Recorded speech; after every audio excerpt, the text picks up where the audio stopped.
All right. Hi. Hello. I am Colby. I am Kodamarin, and I am here with you. With me. I'm Jace. I am Jason, and I'm here with you.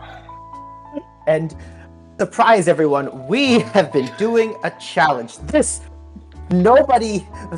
Some people caught on, but this has been the Boca Raton Belly Bolts and the Golden Goats have been in parallel universes for season 11 of the VBLS. We have a lot to reveal about this challenge. A lot of things that people definitely didn't catch on to immediately. Yeah. We've been in collusion the whole time. The whole time! Alright, so let's talk about exactly what this challenge was about. What the challenge is about. Can two coaches run the same pace every week? The whole goal was, hey Jace, can we draft the same team, but also can we run the same team? Yes, not just the same 11 Pokemon, but every single thing from the items, the EVs, to the movesets, everything. And essentially, instead of just prepping for one team, can you prep for twice the number of Pokemon with the same 6, while also having to work together with another person? And this sounds super reasonable, right? Because VGC, the official Pokemon format, you bring one team and you play that same team of 6 Pokemon against the whole field. You just bring what's good and you play it. But that's not what's happening here. That's in a draft league. How different is a draft league from VGC? Can you just do that? Obviously, draft league and VGC are the exact same thing. I mean, how specialized does a team really need to be? Can't you just run good Pokemon with good moves and win games? Do you need to come up with strats? Good question. And I think the exploration here was how unique is draft as a Pokemon format? Is it something where you just bring 6 great Mons? Can you draft a team of 6? Can you draft a team of 11? How much do you really need to care about your opponent when you're building your team? I had this idea. Oh yeah. Just to spoil it, the answer is a lot. The answer is a lot. Having done many challenges myself across leagues, I've probably done 10 different challenges in the 50 plus seasons of Draft League I've done, probably more actually. This is probably the hardest one I've ever done.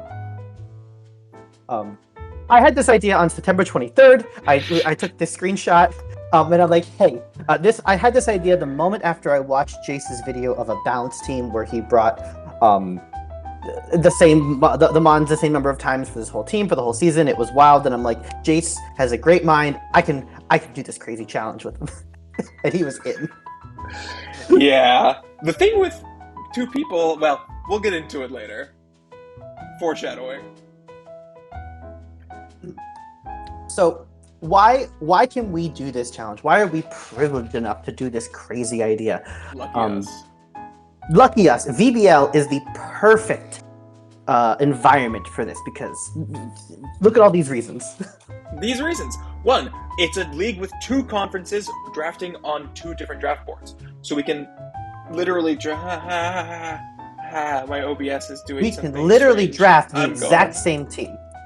Yeah, Jason's gone. He'll be back. I'll be back. Jason will be back.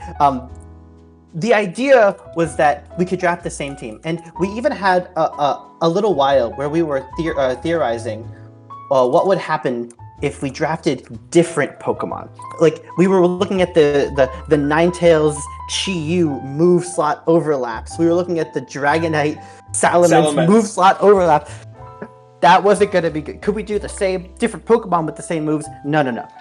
The only way to make this really work was in a multiple conference format.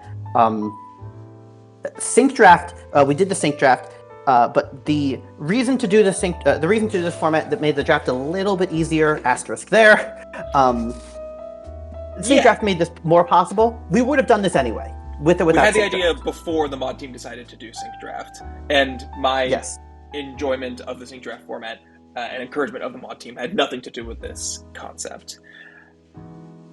And the other thing is, we knew that this would be funny to watch. We knew that this would be a good thing that people could sink their teeth into and catch on to and be the joke. And enough of the players in the VBLS are they do weird things anyway, so I don't know, Yeah, maybe we're not doing it. and I think it's really entertaining for people to watch one of our videos and see us win with it, and then say, "Wow!" and the other person's gonna win with it again. Incredible. And also see a Yeah. harebrained idea that is on one team and realize that the other person has to use it in a completely different matchup. Um, So, getting into the draft itself, it was a 110 budget draft, and we thought, okay, we need strong, consistent Pokemon, good that we can bring to a lot of matchups, right? So, obviously, going like for a super wide team doesn't make sense. And we decided to go with Roaring Moon, Slacking, and Wheezing. Now, the reason we went with this combo, both Roaring Moon and Wheezing, was a thing that was working on ladder as a good combo, and then it extends out to Wheezing. Boom, you have a cool 3-mon core that works together. But also, usually if you take Slacking first, you're guaranteed to get one of the 2 Wheezings later on. So you can pick that Pokemon last, pick all of the Pokemon you're planning on maybe around earlier than other people would have planned to take them. It's a drafting style that Tay uses a lot. And then we can guarantee we get the same Pokemon. That was the idea. That was the idea, and I was convinced, and I think rightly so, that Weezing was a valuable pick. I think people would have gone for it 3rd or 4th. That may have been a little bit hasty. We immediately threw out that idea and just went with Wheezing first, because we wanted it with Roaring Moon. It was our first pick. Which was a good choice. But then... then we were like, well, we still want Slacking, though.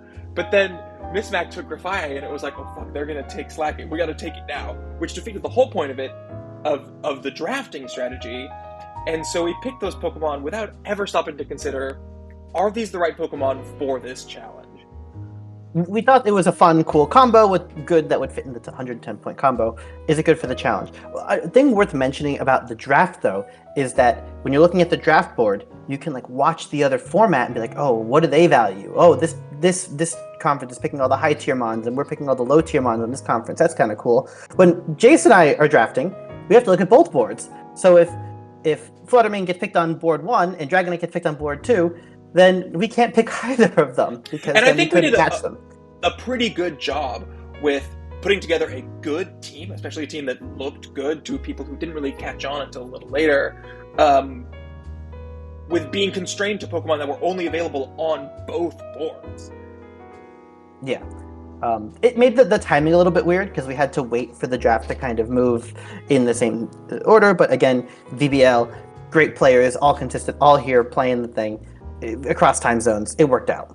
Because of Sync, neither of us ever ended up holding up the draft at all, which was good. Props to Sync. Love Sync draft. So the most important thing that we thought to have was a well-built team. You have to be able to... Jace made a really good comment in our prep. You have to have a team that does a thing well. You have to have a thing that your team is strong at. Some big attacking move, some... Mind-blowing. You can't just run memes. You have to do a thing good. And we had, with Weezing and the Roaring Moon, we had the fastest Tailwind.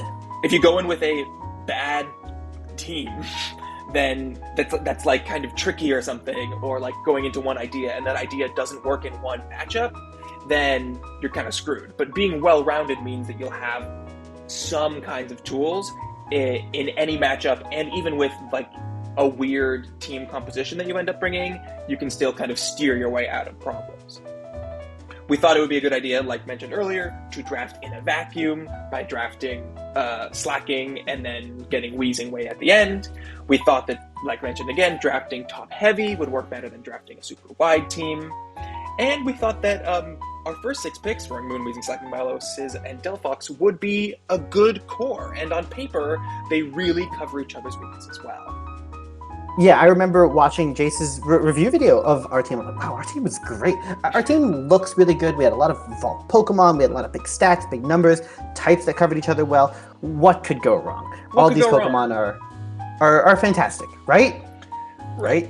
So, for our season concept, we went with a little parallel universe storyline with heroes versus villains. My characters all being named after heroes and good guys. And I had all of the villains. I had all the bad guys. Nobody caught on to this, I'm sure. I don't know. I saw anyone comment on the fact that your Milo was Ursula and my Milo was Ariel, which was like the most obvious one. But Yeah, that's a good point. We also had I liked the I liked the Palpatine and Mara Jade on my team. I liked the Star Wars references. me too. uh, All right, this is where it got exciting. okay, so we've been taking snapshots of people messaging the both of us all season long. People messaging us being like, "Hey, Jason and Colby are doing the same thing. First Blood award goes to your boy." Noticing that we both +6 both Weezings. You know, that's a funny thing that they both did. Weird. And they +6 Throwing Moon. And then later on in mod chat, I think the following day, Steve was the first person to call it out, which is not surprising, as Steve is the man with the funky teams and the challenge seasons. One of the things that Jason and I agreed on, and people found a little aggravating, and honestly was kind of hard to keep up, was that we were just going to play dumb. We were going to ignore the fact we're in parallel universes. We don't know each other exist. Don't mention anything to anyone. This had no ramifications and no backfires. Nothing went wrong with this later. Nope, there was easy ways to avoid answering the question and talking about the specific thing. People really loved that we just were attempting to fully gaslight the server, while it being extremely obvious what we were doing. I'm super happy we made that choice. I don't like having made that choice in hindsight, because it took me away from talking about this with anyone but Chase. True. I think people in the mod chat at first were somewhat frustrated about it, and then I think people did come around to it being a bit. Yeah, I think we have some other chats here where people were catching on, and Steve goes, because I had to pick Amon, and everyone kind of realized that Chase would pick the same thing. What if they snipe our picks and bump our stuff with the... But everyone respected the meme, respected it, and didn't, thank you everyone. Thank you. Oh, we were nervous, we were scared. Yes. And some people didn't figure it out until the end of the draft, even though we had the exact same Pokemon with the exact same bids, in the exact order, and the same backups. And the cherry on top was afterwards, at the end of the draft, we didn't have the last Mon the same. So I had to run, and I gave Jace the pick. So Jace did the final trade for both of us to get Venonat. Very clearly in collusion. But just making it so obvious. Everyone was respectful of it. So we got through the draft. We did it. Let's have build to actually a team. Do it. Oh no.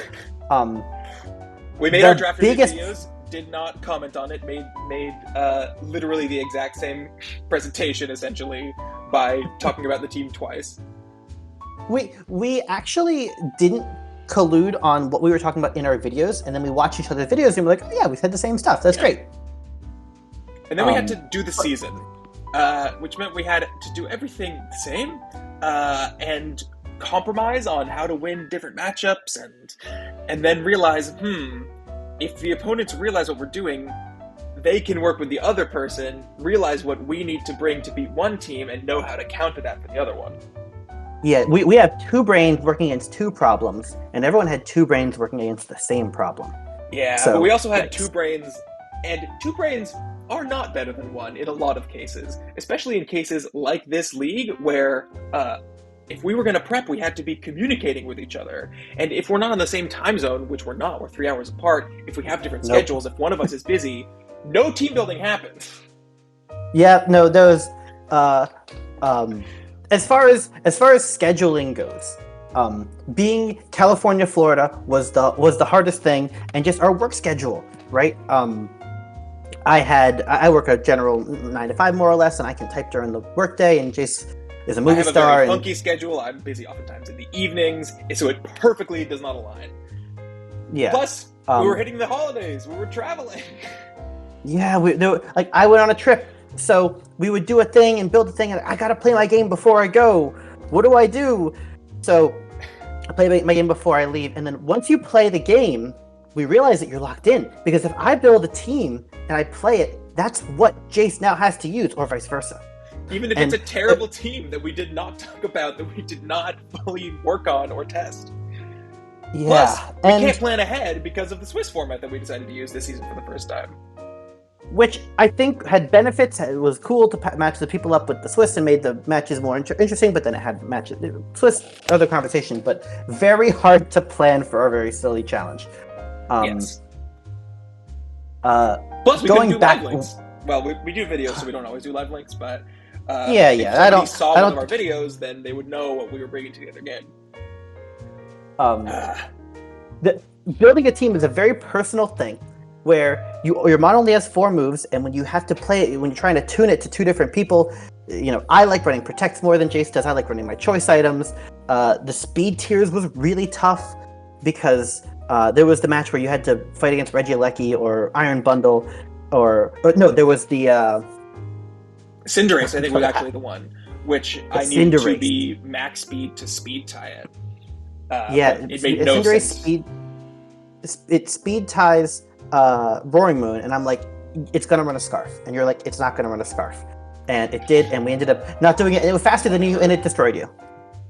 I won that game. All right, moving on to the next one. Week 1. Speaking of matchups, Week 1. This was our first foray into the thing, and really illustrated to us how hard this challenge would be. I had this whole, is he gonna set up or not? Am I gonna get Wo-Chien? Turns out both of those things happened to me, and Bohm was just living in a snowball. Bohm did 2 things versus me that really lost me week 1. First of all, he brought Ability Shield on Abomasnow, Snow, and I thought maybe people wouldn't bring Ability Shield week 1. Maybe they wouldn't catch on immediately that that's a good move. Bohm did, and it messed up all my plans. And then in game 2, which I had in a pretty good position to win, I was up 3-1. I got slightly unlucky, missing a Stone Edge, and then getting a 10% Heat Wave hit into burn, and then I think also getting crit by Pheasantipity. But what we learned also was that our teams weren't going to stand up to getting unlucky. Weren't going to stand up to how versatile other teams were, because other people have great teams too. Our team is not some incredible one, and with our team being stretched so thin in terms of what it can do, not having room to run funky tech moves that are only for one matchup, and especially with slacking, this was the worst week for slacking coverage. We had to figure out which 4 moves to run, and we ended up just running no good moves on slacking. And so even though it was slacking, team, it didn't do much. Slacking's best moves are like Giga Impact and Mega Kick, which aren't 100% accurate. Awful. Slacking's best moves are Knockoff and High Horsepower. Yeah, so we're looking at all like 8 moves that we want to run for the matchup. Like Wild Charge is like, okay, I guess I can use Wild Charge against the Volcarona if I have to. Yeah, and even in like talking about the team, I was making excuses like, yeah, this is meant for this move, but look, I don't have the Play Rough would be great in this matchup on the slacking, but we had to drop it for the Body Slam. I guess we'll be fine. I think I really wanted a Steel move into this game, and I convinced Colby to let me run Fire Punch, but yeah. And this was actually super fun to have this first week argument of how do we fit all of the moves on the team? What speed tiers do we need to beat? Yeah, everything here was super weird. It was fun until we lost. Yeah, and also, this illustrated to me, I lost in Game 3 against Heaven because I brought Slacking and Weezing died, and I didn't know how to use the team. Ugh. Yeah, so that's something else that we didn't talk about in the drafting section, but Colby and I have different styles. Like he said, he likes to run Protect more than I do, but just fundamentally, we have different experience with different Pokemon. Building a team being so personal, if you don't get to make your own personal choices, you're going to be in a lot of situations that you never expected to be in. And then people started seeing. Look at I think we were mad that Smog, that the Roaring Moon didn't have Protect here. We had to run the extra coverage. I'm like, I guess Stone Edge is good enough for the Volcarona, and then it ended up missing. It happened a lot. Jason and I, we both missed a lot of moves this season because we had to run suboptimal moves. Yeah. And the team was stretched so thin that it wasn't able to come back from those unlucky situations. But let's move on to... but after the first week, people start realizing, the astute among us noticed that, any heat that we were getting for drafting the same team and it looking like collusion immediately dropped, and it's like, oh, you guys are doing this? Have fun with that, you crazy people. Yeah. People... From And Steve to still, say we a did truly not. impossible challenge. It honestly doesn't feel that crazy to prep just against one additional team. BTC players do it all the time. But I think if one person was doing it themselves, it would have worked. But the fact that it was two different people who also had to prep for two different matchups and share the same team really made it tough. Because neither of us could actually execute a strategy that we thought would work for our playstyle. And obviously, stretching across even 11 is actually really, really, really hard. And this challenge makes it next level impossible. Yeah. And people, the astute people are figuring it out, and some other people aren't yet. So week 2, I had to go. Also, wait, Bohm week 1 knew what fucking moves I had on my Pokemon. Bohm figured it out. Before we played, anyways, week 2. Week 2 was the roughest one, because that's when the travel came in, and that's when we talked about our most. Okay. You know when you're building for a draft league game, and you look at the matchup and you look at one of your low tiers and you're like, wait, this low tier is good here, let's do it. And then you realize that it doesn't actually work later on in the week. Well, when you're relying on someone else to prep with, you don't have that time to realize that it doesn't work. And so we ended up going with a hard trick room mode into these two teams, which kind of makes sense, but the way it worked out, not so much. It worked for me in game 1, and then I got reverse swept in games 2 and 3 against very good plays. Not a ton of hacks in this game, but very good plays by Jay.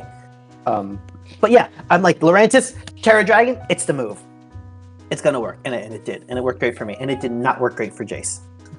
Yeah, I mean, our opponents are also they're great. They're also playing the game, so the audacity that we have to think we can beat them, it's already an uphill battle. And once you lose a game in Swiss, you're facing other people who haven't won a game, and they have a fire under their ass. You don't get any free wins versus a player who's already clinched playoffs who can just chill.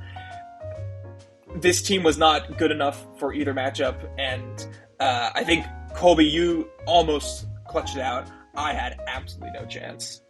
Yeah, you got demolished this week. And only then did Sly realize. I enjoy. And then Sly comes in and goes, and this is when the secret is officially out. Sly posted in the main chat that we are bringing the same prep. Everyone now knows. Jason and I go, okay, we can't post our pastes anymore. We play super dumb. Sly says we're crazy. Of course. All right. The next week. Okay, we're at 0-2. Now, if we lose a single game, this playoff out of contention. So we worked really hard on this team. I think we tested it a good bit. We tested both matchups. This is the one where we had some success. I think I still won game 1 of this match, and then I lost games 2 and 3 to. I kept trying to call the Heatran Terra. You made bad heats. Yeah, I made bad. That's the thing. The team was good and the builds were good, but it was just you gotta have a good draft, good team building, and really good play, and really good versions of them can balance each other out. But when it's a stressful season, when you're not as comfortable with the team because someone else built half of it, and because it's not perfect for the matchup, all of those things just get lowered just enough that a little mistake here snowballs into a mistake, and then everything falls apart. I won my game easy. Yeah, I watched this game back, and I'm like ice beaming into the Heatran because I know it's Terra Grass and it's gonna do the thing, and then I don't Terra Poison the Samax got under me. He got under my skin, and just having that little bit of not comfortability with the team was the difference. Tough match. Ooh, tough match. Week 4 was interesting. So at this point, I'm 0-3. I can't make playoffs, and Jace goes, okay. We're gonna tweak the team a little bit closer to my matchup. Well, okay, I said a little bit. Do? What do you want to do? Do you want to put more energy into my matchup? Do you want to keep splitting it? I wasn't out here like, haha, you're out of playoffs. It's all mine now. No. We still kept the heart of the challenge, but I cared more about one of us making playoffs. Sure. And we tested this week also a lot. We did. We tested this matchup. The Illumise ability shield. What were the key notes of this matchup? Because this one you won this matchup. Yes, I won it pretty solidly. The Bronzor, the offensive Bronzor. Yeah. Oh, I think the highlight of my season, personally. Base 24 attack. Turns out it actually got some key KOs in your matchup, and still 4x super effective stomping tantrum into the Macargo doesn't kill, and then I get burned, and then I get flinched like 3 times. I got very haxed in this matchup, but it was still a fun match, and I had the 1v1 with Scizor versus Electrode, and I got paralyzed double full parried. Yeah. It was tough, and this was a sad point because I was just barely clinging on to playoff potential, but Kodamaran being out so early in the season meant that the whole point of our season that we were trying, both of us, to compromise and figure it out was harder to make work. We still went with it a good bit, though, and we were just trying to hope that one of us could make playoffs. And this was still a good match. Crazy things still happened. I think that there were still some great plays. The Enamorous was ability shield, but we were covering it with the Bronzor. There were still moves. Oh, this is the one where we had Protect on Roaring Moon. It was Dragon Claw, Stomping Tantrum, Tailwind, Protect. And then I go, hold on a second, that doesn't hit Enamorous at all. So we had to drop Protect and put Iron Head. And that was like one of the constraints of the challenge. It was tough. Yeah. We also started realizing at this point that like Wheezing, Slacking, and Roaring Moon are tough because a lot of the benefit from the Wheezing Roaring Moon thing is switching in and out the Wheezing, especially to like potentially do Intimidate stuff. We didn't have an Intimidator on the team, and it has to sit next to Slacking to work, which makes your team so much less versatile. And so we did have to come up with plans that involved using the skill swap that we had drafted, not immediately leading Slacking and Wheezing if Slacking was on the team, and potentially also using creative Wheezing sets to get through the matchup. And actually giving Slacking offensive items to make up for the fact that it has no strong base power moves. Yes. I love this message that I wrote. I was trying to ask people for help. At this point, I'm like, hey, everyone, help me with my team. How do you guys think I should play this team? And the goal was justify the nonsense that I'm bringing to people as though I made these choices for me myself. Right, so this was the first week that we went outside of each other just a little bit to ask for some input, and it was a funny experiment. And just some of these, you look at a team and you ever look at someone else's pace where you think that they're kind of crazy and what are they doing? This was that. I had fun with it. Yeah. Week 5. Brutal. Week 5 was brutal. Jace was 2-2. I was 0-4 against Tay. And I'm like, so it was the 4-0 versus the 0-4. Yeah. I felt confident versus Tay because I can figure it out. But what ended up happening is we ended up EVing the Scizor and the Roaring Moon and a lot of the team to outspeed the 101 Sandy Shocks. And then, which outspeeds the 101 Thunderous. Amazing. But it doesn't outspeed the 108 Infernape, which would have been not that much harder to EV for. And turns out the 108 Infernape just destroys my whole team. Yeah. Unfortunately, I lost 2-0 as well. Unfortunately, even with the energy of the team basically entirely being poured into mine, even then, you still have to actually be good, and sometimes you just get outplayed and outbuilt and you lose, which is the worst part, because this game versus Electric, I kind of dunked on their team in power rankings. I didn't think it was that good, but hey, they turns out when they have Fluttermane and Urshifu and other great mons, it works out. It works out, yeah. This was an interesting one where we justified Bronzor again for 3 out of the 5 weeks we brought that on.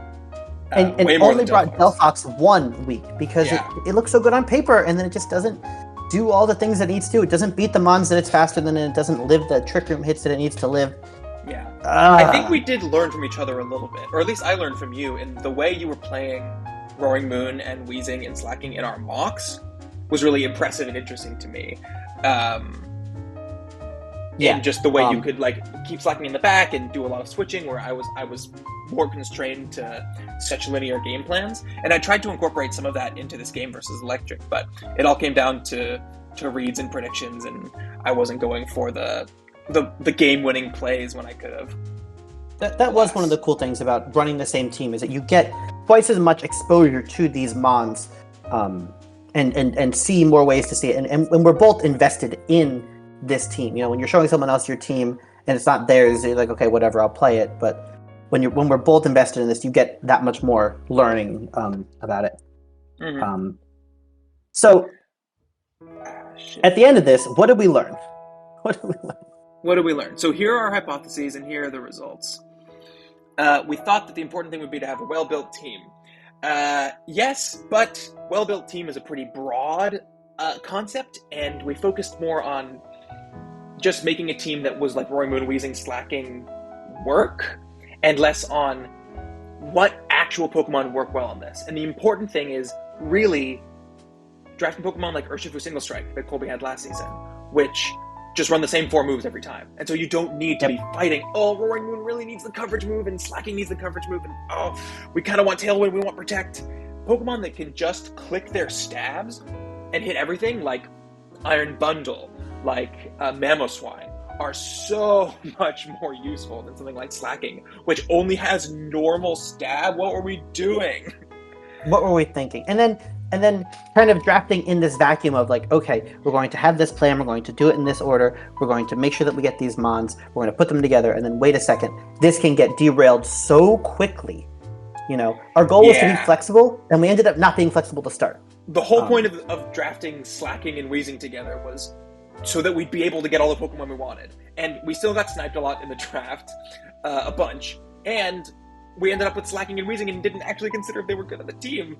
And then, okay, I sent this message October 4th, so very early on in our discussion about this, still when the last season was going on. And I said, I wonder if a top-heavy team would work to just bring in these 6. Nah, that's the coward's path. We did not take the coward's path. We drafted Avalugg, who was cool. We drafted Lurantis and Ampharos. And Bronzor and Venonat were 2-point Pokemon. And so in that way, we were a little bit top-heavy, drafting multiple Pokemon at the very bottom of the barrel. But we still had a lot of, mid-range Pokemon. And I think if we had drafted just, 6 really broken guys and then a bunch of one-pointers, like Electric did, we would have had less questions about, we would have been fighting less over who to bring and what moves. Which would have been beneficial. And then lastly... Not a commentary on drafting, but commentary on drafting in a parallel universe. For this specific challenge. And we thought that our top 6 were good. And they were okay. They worked. We won a total of 2 of our 10 games. So maybe not amazing, but we were close in a lot of them. And if we hadn't been building together, we probably would have won more.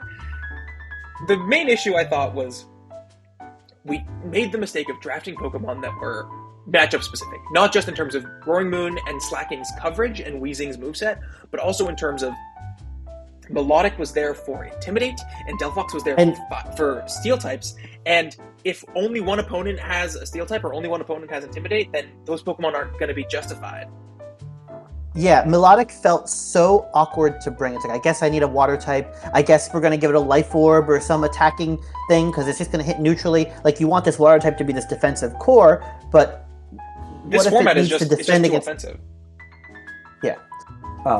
And we had to do mixed bulk for every game. We couldn't just do fully Phys Def versus a physically defensive team because then the other team's going to have special attackers. And so no Pokemon is as bulky as you want it to be.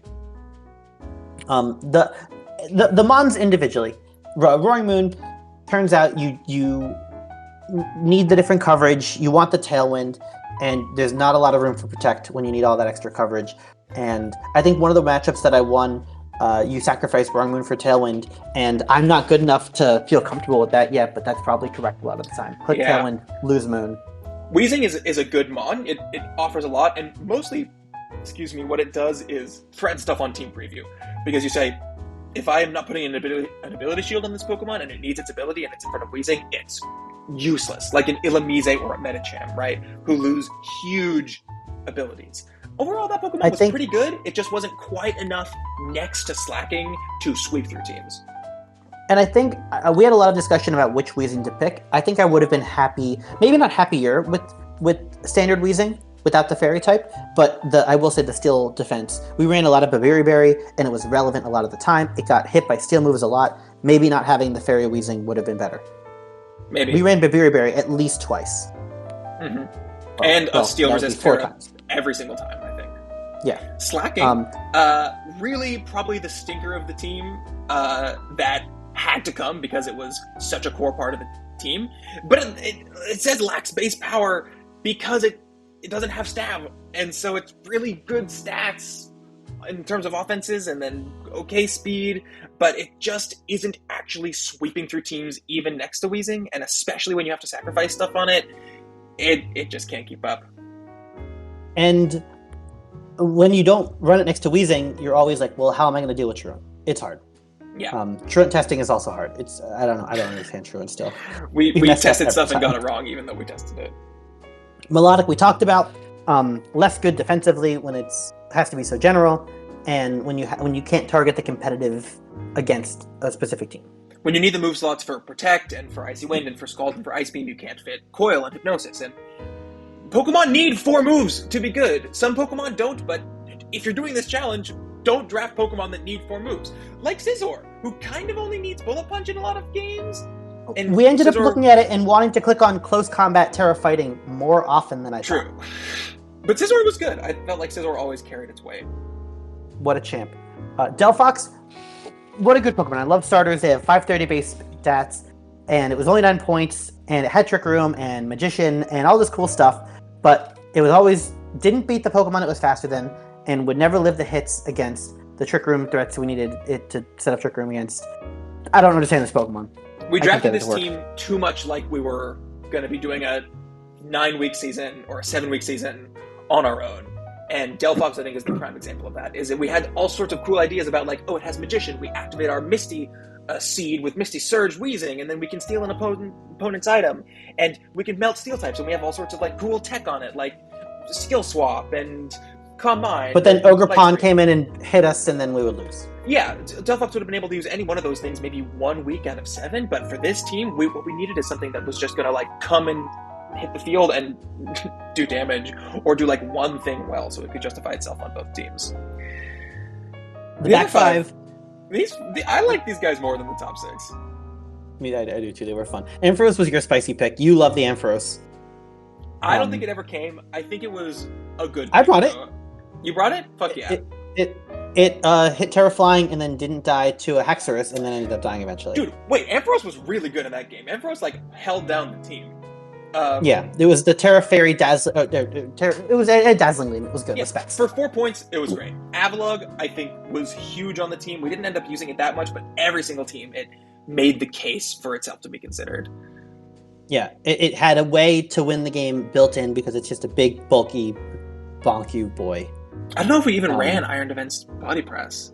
No, we didn't. We ran Body Press, but yeah. Lurantis, superpower, it worked for me. Didn't work for Jace, but I'm hyped about Lurantis. I'm not a believer as much as I am just a hype man. But with Stellar, Lurantis stocks are on the rise. But speaking of stocks on the rise, Bronzor baby,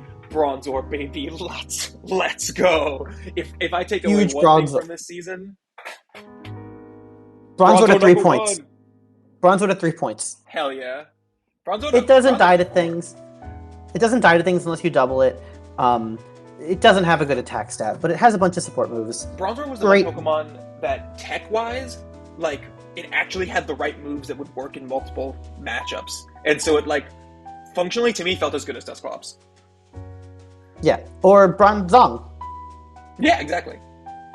And then Venonat, great 2-point mon. I think if I was running a 9-week season, or a 7-week season, and I was, needed a redirection or wanted to threaten the Sleep Powder, I would get around to, like, being comfortable with the team and then subbing out a mon for Venonat and bringing it. But the team was too complicated, and I didn't understand it well enough to actually put him on the field. We brought him to 1 week, but... We never expected to bring Venonat, but genuinely we didn't really expect to bring any of these guys too much, and that should have been a clue that we shouldn't have spent so many points on them, so that we could upgrade our shitters from the top 6.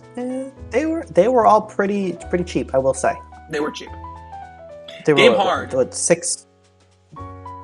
Yeah. I'm moving on to the but anyway, game hard. Game is hard. Oh, game's so hard. I was also in And 4 players are leagues good. while we were doing this season, which definitely did not help because a lot of my prep time was dedicated to one of the others.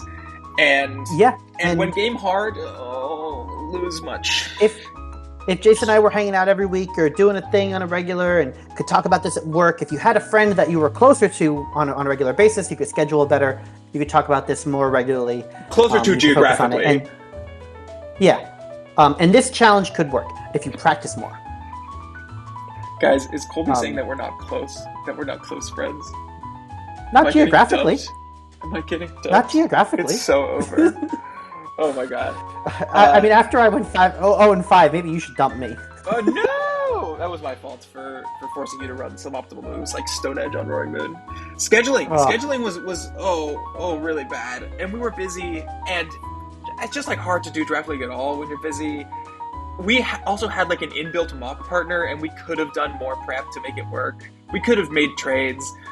We were just busy and trying to do our best, man. Oh, it's tough. Still had fun with it. I made this Overall note. takeaway. Making playoffs with a challenge draft requires obsession and risk-taking, and a partner gets in the way of both.